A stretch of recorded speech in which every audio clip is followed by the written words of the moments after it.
Hi girlies! It's my birthday, so I'm going to be self-indulgent. It's my birthday! I will die before I stop talking about my adoration for Barbie Princess Charm School. I also judge my media on how fun it is to analyse it for every last bit of lore or personal interpretation. So Barbie Princess Charm School has it all. Murder, conspiracy, family drama, magical grounds.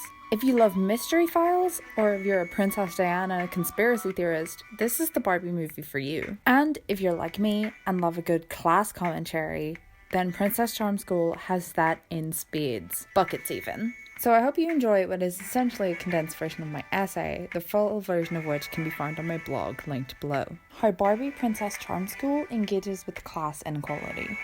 Barbie Princess Charm School engages with class inequality by presenting a story of someone given the opportunities to escape their class experience. The 20th film in the Barbie movies franchise of pink, powerful, mostly princesses, is the tale of an unwitting princess raised in poverty and unlocking her princess potential. In the fictional land of Gardenia, Blair Willows is a hard-working young woman who is granted the once-in-a-lifetime opportunity to attend the titular Princess Charm School and train as a lady royal, giving her the skills necessary for a job in a royal household. It would put her up likely for life and allow her to fund her sick mother's medical care and give her sister opportunities that Blair most likely hadn't had at the same age.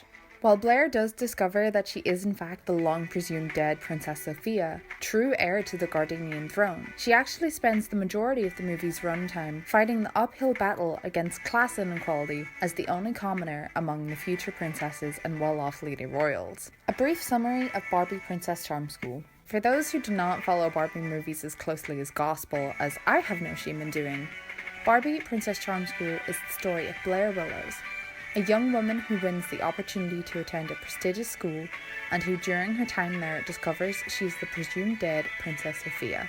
During her time in Princess Charm School, Blair uncovers cruel plots by the devious Dame Devon, who is determined to put her daughter Delancey on the throne. She also meets headmistress Alexandra Privet, who tutors her in the skills she'll need to pass her year in school, and princesses Hadley and Isla, who become her confidants and provide the necessary exposition.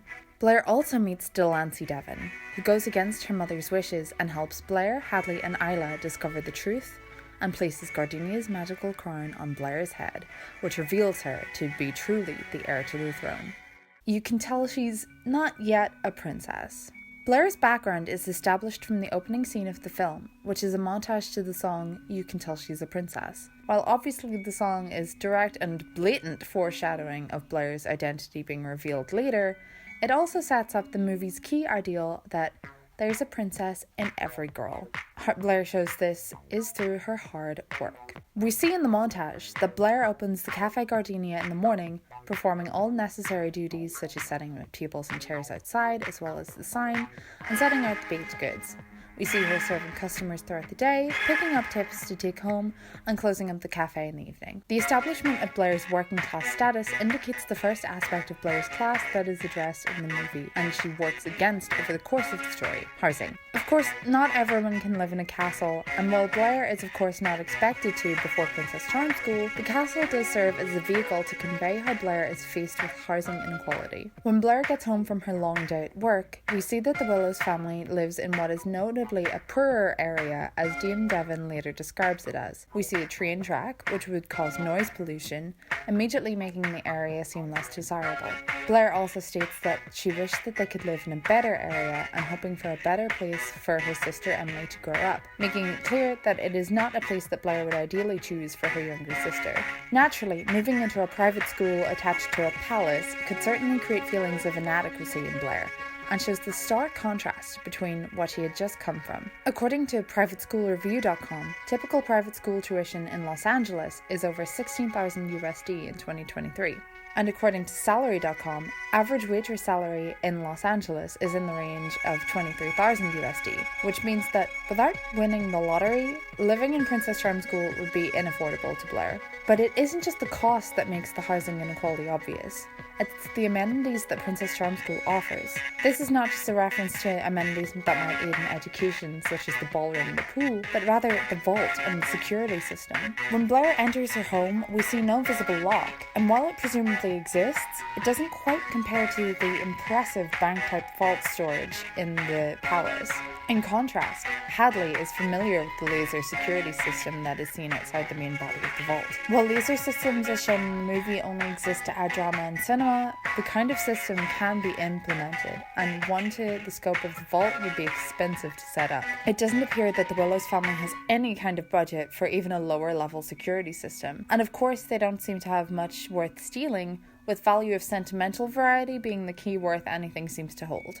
Taking a trip back to the earlier scenes, as Blair settles down in front of the old TV that has to be hit to function, we meet the representation of the next aspect of Blair's class inequality. The reason for Blair being the sole earner is her adoptive mother's ill health. While it's unclear what her mother ails from, it seems to be an ongoing medical condition. According to The Guardian, millions of Americans, as many as 25% of the population, are delaying getting medical help because of skyrocketing costs. We can gather from dialogue that Blair's adoptive mother has seen a doctor recently, but the jar of loose coins emphasises the scarcity of money to pay for these visits. It can be assumed that the princesses and non-commoner lady royals would be able to pay for Blair's mother's medical bills. But Blair doesn't have that kind of money. Royal skills put to the test.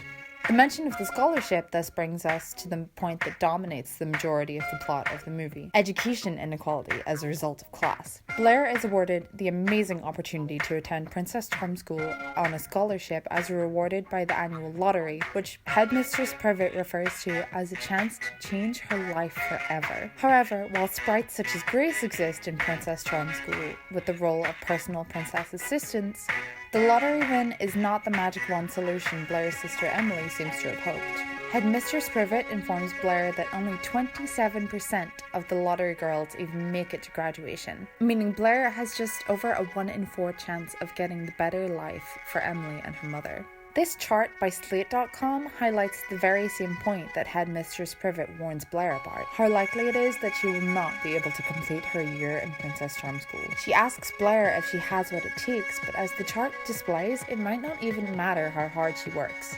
If we compare becoming a princess or lady royal to a bachelor's degree, Blair as a low-income student has to give it her all just to have a comparable chance to a middle-of-the-road princess.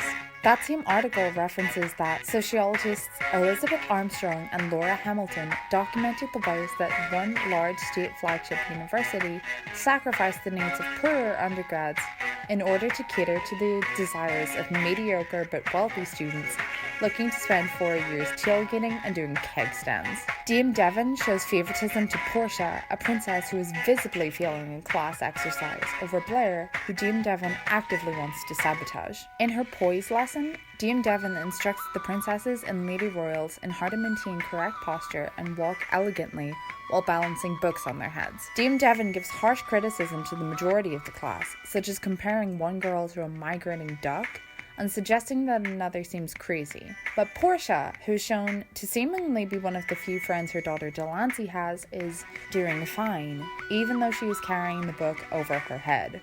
Dame Devon's petition to Headmistress Privet for Blair's expulsion is also an indication of another aspect of education inequality as a result of class, as instead of expelling Blair, Headmistress Privet offers to tutor her personally. This in and of itself has aspects, the first being another addressing of income, as Tutors.com states that, on average, a private tutor costs between $25 and $80 per hour. And again, Blair's potential income is not likely to account for such things. But also, noting Headmistress Privet's earlier note of only 27% of lottery girls making it to graduation, would more of them have succeeded if they'd been given the same chance as Blair? Is the vast majority of these girls' feeling a result of lottery girls being as unfit for the world of princesses and lady royals?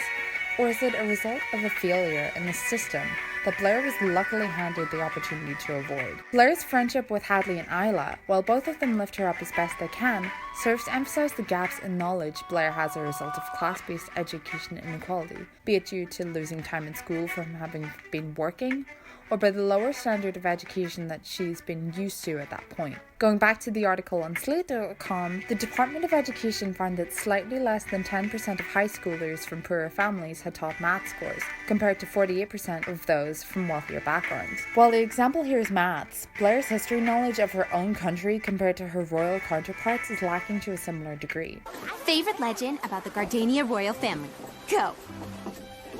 I don't know any of the legends. It is Hadley and Isla who tell Blair about Gardenia's magical crown and the rumours about the car crash that killed Queen Isabella and King Reginald. Without their knowledge, the trio would never have placed the true heir of Gardenia on the throne. Mother and daughter, pulling at the ladder and lowering it back down. Making a return to the devious Dame Devon, her actions are an example of pulling the ladder up behind oneself, which addresses an issue in class climbing that can be prominent in leadership positions. We learn from Hadley and Isla that Dame Devon was also a lottery girl, but now hell-bent on Blair's destruction, appealing to Headmistress Privet for her expulsion from the school. Of course, we learn later that it is due from a more sinister plot for power, but nevertheless, Dame Devon's actions represent a huge class-related issue. The Australian newspaper, the Sunday Morning Herald, wrote an article about women in positions of power who, according to Lucy Brogden, were refusing to help other women repeat their success. If Dame Devon had had half the heart that Delancey has of her own volition later on, she could have recognised herself in Blair, recognised her own struggles, and been one to tutor her. She could have helped every lottery girl between herself and Blair, but instead, her jealousy and her desire for the throne, and her desire to keep her murderous past hidden, no doubt. You useless child! Do you have any idea what you've done? I eliminated Queen Isabella so you could be princess one day! Kept her from showing kindness, and ultimately led to her downfall. But Delancey chooses another path. The key aspect of why the plan succeeds is Delancey's reformation. Her leaving a window open for the girls within the palace walls is what allows them to get anywhere near the vault. Going against her mother, Delancey is able to lower the ladder back down. And actually, that's a rarely seen example of class interaction. The wealthier choosing to join a lower class status and handing the higher status to another. Because Delancey handing Blair the crown is how Blair is not only able to climb up too, but to offer something back. Delancey's Lady Royal tiara. Crowns on our heads, lights in the air.